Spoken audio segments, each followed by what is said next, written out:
tous, alors aujourd'hui dans la Minute Locale, nous allons rendre visite et saluer l'un des compositeurs et musiciens les plus talentueux de l'histoire. Il s'agit de Frédéric Chopin, dont une sculpture se trouve dans le parc Monceau où je suis actuellement. C'est parti!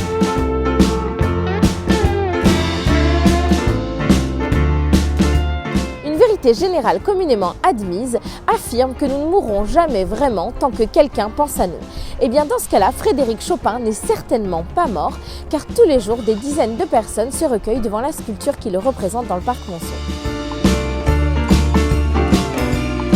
Frédéric Chopin était franco-polonais, comme moi, et il a vécu à Paris entre 1838 et 1849, date à laquelle il est mort, et il a été enterré au Père-Lachaise où nous pouvons encore aujourd'hui lui rendre visite.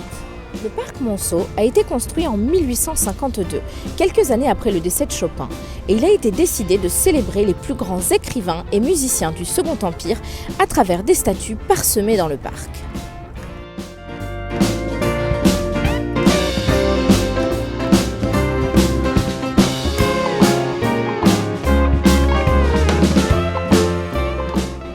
Cette sculpture est de l'œuvre de Jacques Froment-Meurice et elle a été réalisée sur marbre en 1906. Son histoire est mouvementée, tant son financement était long et compliqué.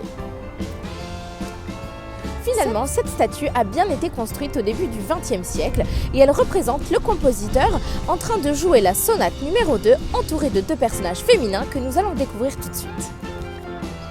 Le premier est l'harmonie, qui est personnifiée par une apparition qui répand des fleurs au-dessus de l'artiste.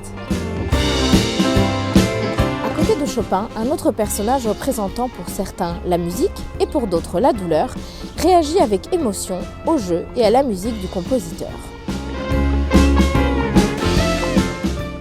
Depuis le piano sur lequel joue Chopin, un voile descend et vient lui recouvrir une partie de la tête, ce qui tente à confirmer que Chopin est en train de jouer une marche funèbre. C'est tout pour moi pour la Minute Locale d'aujourd'hui, j'espère qu'elle vous a plu. Si c'est le cas, n'hésitez pas à mettre un petit commentaire ou un like sur cette vidéo pour que d'autres puissent la découvrir. En attendant, je vous souhaite de voyager au quotidien le plus possible, je vous souhaite de passer une excellente journée et je vous dis bien sûr à bientôt.